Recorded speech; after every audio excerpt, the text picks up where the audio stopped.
Welcome to today's Catholic Daily Readings from Christus Dominus Bread of Life. A reading from the second book of Samuel. Then the Lord sent Nathan to David, and when he had come to him, he said to him, 2 men were in one city, one wealthy and the other poor. The wealthy man had very many sheep and oxen, but the poor man had nothing at all except one little sheep which he had bought and nourished, and she had grown up before him, together with his children, eating from his bread and drinking from his cup and sleeping in his bosom. And she was like a daughter to him.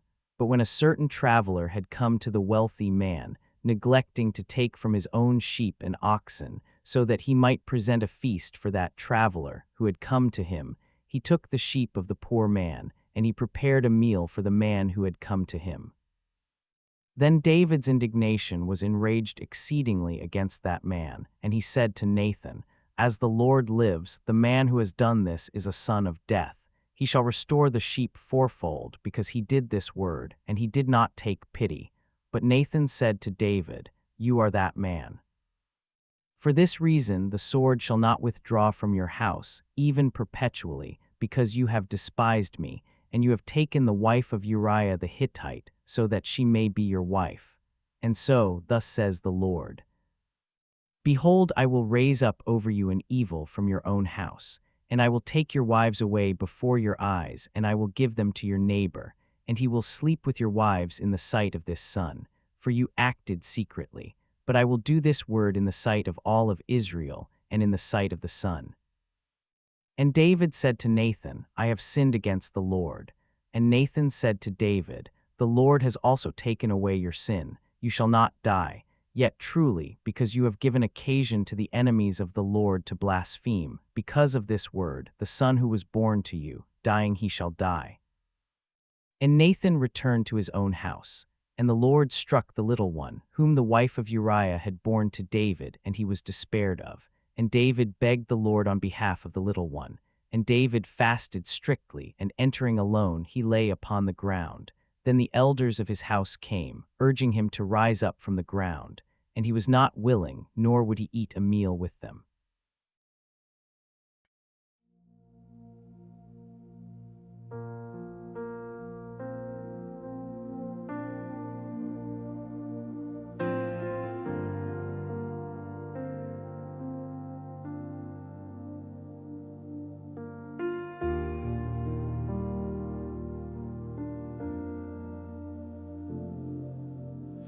Create a clean heart in me, O God.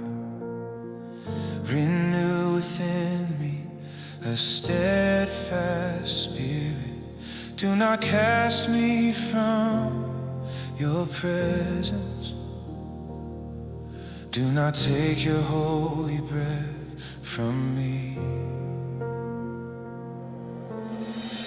I stood in silence when truth spoke my name. The mirror shattered, no place to hide. I am the man, I am the sinner. I bring you what remains. Create a clean heart in me, oh God. Create a clean heart in me, oh God. We have sinned before your mercy. Create a clean heart in me, oh God. Give me back the joy of your salvation. Sustain me with a willing heart. Then I will speak to the lost and broken. Then the fallen will return. Blood cries out from hidden places. Storms rise where I thought I was safe. Yet you do not despise the contrite.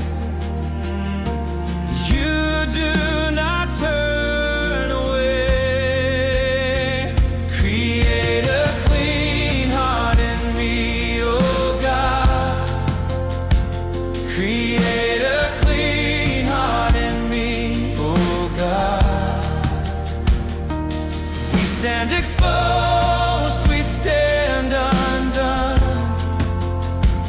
Create a clean heart in me, oh God. You do not delight in empty sacrifice. You seek the heart that knows it cannot heal itself. A broken spirit, a shattered pride. This is the offering you receive. Open my lips and I will praise you. Not with pride, but with truth restored. Let my voice rise from forgiven ashes. Let mercy speak louder than my sin. Create a clean heart in me, oh God.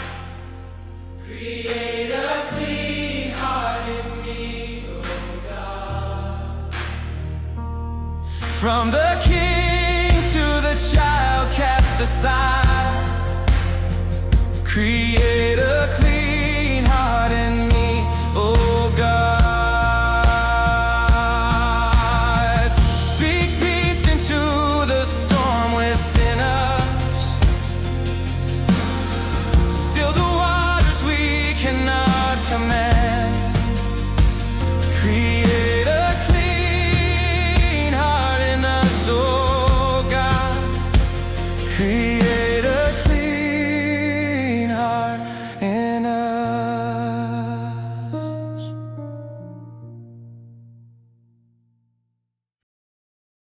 A reading from the Holy Gospel according to Mark. And on that day, when evening had arrived, he said to them, "Let us cross over." And dismissing the crowd, they brought him, so that he was in one boat, and other boats were with him. And a great wind storm occurred, and the waves broke over the boat, so that the boat was being filled. And he was in the stern of the boat, sleeping on a pillow. And they woke him and said to him, "Teacher, does it not concern you that we are perishing?" And rising up, he rebuked the wind, and he said to the sea, "Silence, be stilled." And the wind ceased, and a great tranquility occurred. And he said to them, "Why are you afraid? Do you still lack faith?" And they were struck with a great fear. And they said to one another, "Who do you think this is, that both wind and sea obey him?" Join us for today's reflection. You are the man. 4 words, and a year of careful concealment collapses. David had hidden his sin behind a battlefield casualty report and a charitable marriage to a widow. Now Nathan's parable strips it all away. David condemned himself without knowing it, and the prophet holds up the mirror. What happens next separates David from Saul forever. No excuses, no deflection, no attack on the messenger, just 6 words, "I have sinned against the Lord." And Nathan replies, "The Lord has put away your sin, you shall not die." Forgiveness, immediate, complete, unearned. The man who committed adultery and murder will not die. But then Nathan continues, "Nevertheless, because by this deed you have utterly scorned the Lord, the child who is born to you shall die." Wait, what? David sinned. David confessed. David was forgiven. And the child dies anyway. This is where the reading gets hard. This is where we have to wrestle with a God who does not fit our categories. The baby did nothing wrong. The baby was innocent. And yet the baby bears the consequence of David's sin. How is that just? How is that fair? How could God do this? The text does not give us an easy answer. It simply tells us what happened. David fasted and wept and lay on the ground for 7 days while the child was sick. He refused to eat. He refused to get up. He begged God to spare the child. The servants were afraid to tell him when the child finally died, thinking he might do something desperate. But when David learned the child was dead, he did something no one expected. He got up, he washed, he anointed himself, he changed his clothes, he went to the house of the Lord and worshipped, then he went home and ate. His servants were baffled. "What is this thing that you have done? You fasted and wept for the child while he was alive, but when the child died, you arose and ate food." David's answer reveals a man who has come to terms with something most of us never accept. While the child was still alive, I fasted and wept, for I said, "Who knows whether the Lord will be gracious to me, that the child may live? But now he is dead. Why should I fast? Can I bring him back again? I shall go to him, but he will not return to me." There is no bitterness here, no accusation against God. David does not say, "This is unfair." He says, "I shall go to him."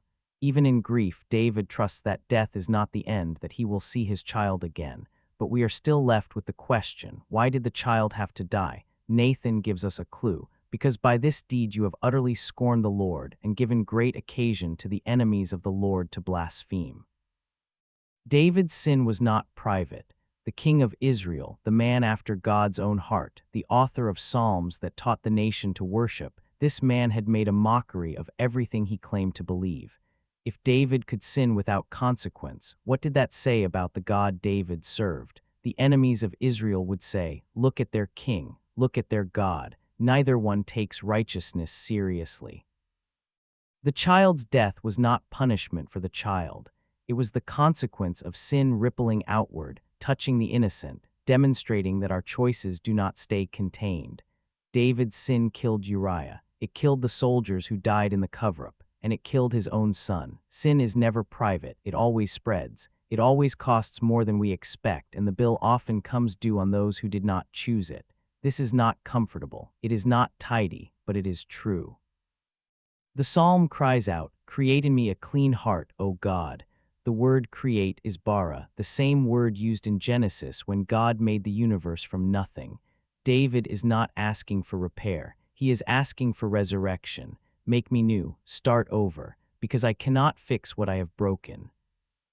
The sacrifices of God are a broken spirit, a broken and contrite heart. O God, you will not despise. God does not want our religious performances. He wants our surrender. He wants us to stop pretending we have it together and admit that we are wrecked. The gospel gives us the other side of this God. The disciples are caught in a storm, the boat is filling with water, and Jesus is asleep. They wake him with an accusation that echoes David's servants, echoes everyone who has ever watched innocent people suffer. "Teacher, do you not care that we are perishing?" Do you not care? It is the question we ask when children die for their parents' sins, when the innocent suffer, when the storm rages and God seems to be sleeping.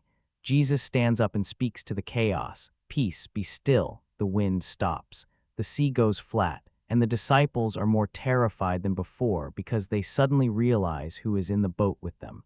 Who then is this, that even the wind and the sea obey him? The same God who lets children die for their father's sins also commands the storm. The same God who forgives David also lets David suffer consequences that will haunt his house for generations. The same God who seems to sleep through our crises can speak one word and silence chaos. We do not get to choose which God we worship. We get the whole God, the one who forgives and the one who allows suffering, the one who calms storms and the one who permits them. Faith is not believing God will make everything comfortable. Faith is trusting him in the boat, even when the waves are crashing over the side. Today we honor St. John Bosco, a man who spent his life in the storms of abandoned children's lives. At age 9, he dreamed of rough boys fighting and cursing, and a radiant figure told him, "You will win them not with blows, but with gentleness and kindness." He built his entire ministry on that principle: reason, religion, and loving kindness. He showed that the God who confronts sin is the same God who heals it. David lost a child because of his sin. Father Bosco saved thousands of children through his love. Both stories are true. Both reveal the same God, the one who takes sin seriously and pursues sinners relentlessly. "Create a clean heart in me, O God." He will, but do not expect it to be painless.